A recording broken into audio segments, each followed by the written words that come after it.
नमस्कार, मैं हूं अंकुर और आप देख रहे हैं सत्यहिंदी.com। आइए एक नजर डालते हैं अब तक की सुर्खियों पर। गुजरात सरकार ने उत्तराखंड की तर्ज पर गुजरात में समान आचार संहिता लागू करने के लिए एक समिति बनाने की घोषणा कर दी है। इस संबंध में कैबिनेट मीटिंग में गुजरात सरकार ने प्रस्ताव पारित कर दिया है। गुजरात के गृह मंत्री हर्ष संघवी ने शनिवार को एक प्रेस कॉन्फ्रेंस में कहा कि पीएम नरेंद्र मोदी और केंद्रीय गृह मंत्री अमित शाह के नेतृत्व में सीएम भूपेंद्र पटेल ने आज शनिवार को कैबिनेट बैठक में एक ऐतिहासिक फैसला लिया है, राज्य में समान नागरिक संहिता को लागू करने के लिए एक समिति बनाने का।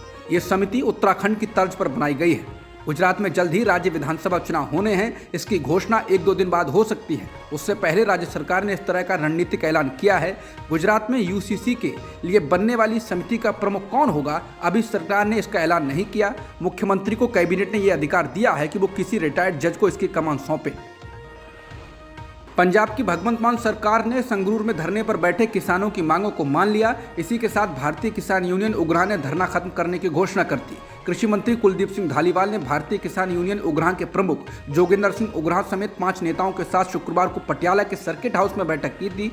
इस बैठक के बाद भारतीय किसान यूनियन उग्राह के प्रमुख जोगिंदर सिंह उग्राह ने कहा कि पंजाब सरकार ने किसानों की मांगों को लिखित रूप से माना है। इसके बाद उन्होंने करीब 20 दिन से जारी अनिश्चितकाल धरना 29 अक्टूबर को खत्म करने की घोषणा की।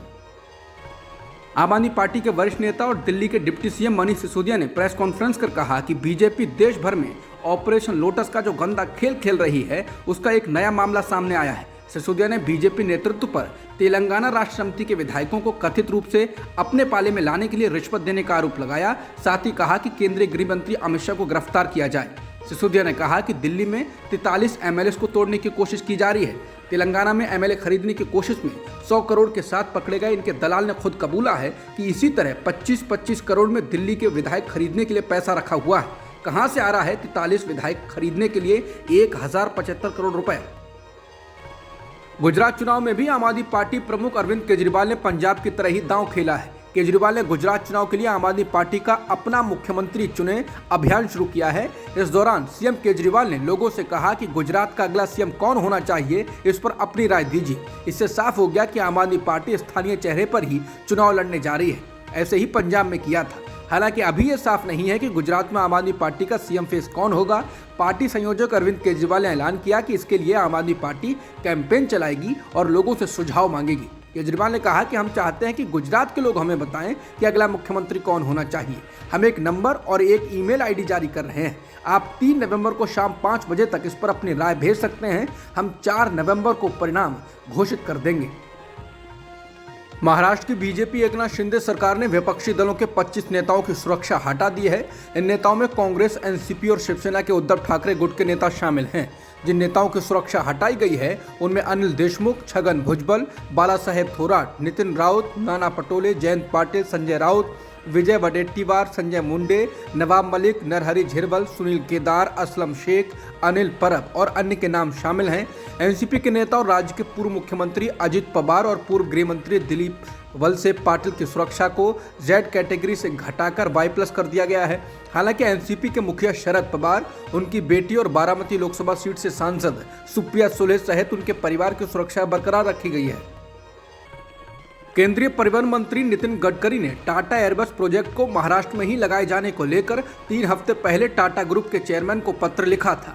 बता दें, अब ये प्रोजेक्ट गुजरात के वडोदरा में लगेगा, जबकि बीजेपी एकनाथ शिंदे सरकार ने कहा था कि यह प्रोजेक्ट नागपुर में आएगा। इस प्रोजेक्ट के महाराष्ट्र निकलकर गुजरात जाने पर एनसीपी और शिवसेना का उद्धव ठाकरे गुट बीजेपी एकनाथ शिंदे सरकार पर जमकर हमलावर है, क्योंकि बीते कुछ ही महीनों में ये चौथा बड़ा प्रोजेक्ट है जो महाराष्ट्र से गुजरात चला गया है। बहरहाल नितिन गडकरी ने 7 अक्टूबर को टाटा ग्रुप के चेयरमैन को लिखे पत्र में कहा था कि महाराष्ट्र सरकार ने नागपुर में multi modal international hub airport यानी मेहान में एक स्पेशल इकोनॉमिक जोन बनाया है।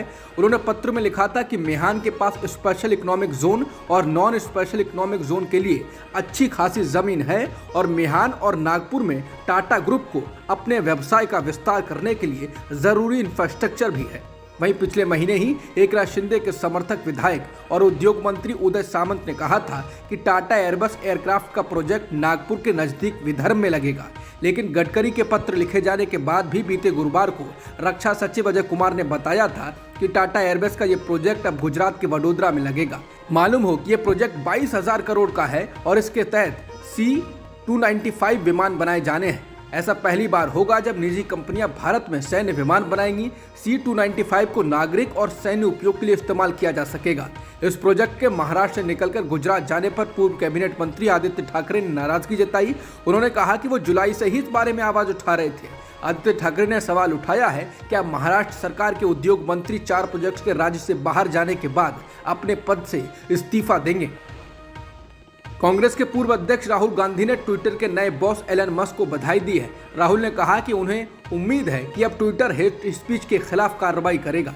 बताना होगा कि एलन मस्क ने ट्विटर को खरीद लिया है और खरीदने के तुरंत बाद इस सोशल मीडिया प्लेटफॉर्म के बड़े अफसरों को उनके पदों से हटा दिया है। इनमें सीईओ के पद पर रहे पराग अग्रवाल, कानूनी और नीतिगत मामलों की प्रमुख विजया गड्डे, मुख्य वित्तीय अधिकारी नेट सेगल का नाम भी शामिल है। राहुल ने अपने ट्वीट में कहा है कि उन्हें ये भी उम्मीद है कि अब ट्विटर और अधिक मजबूती के साथ तथ्यों की जांच करेगा और सरकार के दबाव की वजह से भारत में विपक्षी आवाज को नहीं दबाएगा। राहुल गांधी ने अपने ट्वीट में ग्राफ को भी शेयर किया है। इस ग्राफ में राहुल गांधी के ट्विटर अकाउंट में की गई गड़बड़ी को बताया गया है। राहुल गांधी ने इस ग्राफ के जरिए बताया है कि अगस्त 2021 से फरवरी 2022 के बीच ट्विटर पर उनके नए फॉलोअर्स की संख्या को बढ़ने से रोक दिया गया था और उस दौरान ट्विटर को इस बारे में 20 बार शिकायत की गई, लेकिन ट्विटर ने कोई कार्रवाई नहीं की।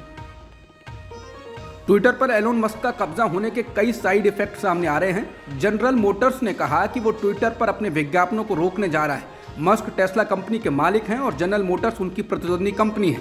सीएनबीसी के अलावा तमाम अमेरिकी मीडिया ने इस खबर की पुष्टि की। सीएनबीसी की रिपोर्ट में कहा गया है कि डेट्रॉइट स्थित ऑटोमेकर जनरल मोटर्स ने कहा कि वो ट्विटर पर अपने विज्ञापन को रोक रहा है क्योंकि ट्विटर अब नए दिशा निर्देशों के तहत काम करेगा, तो हमें भी उसके मूल्यांकन की जरूरत है।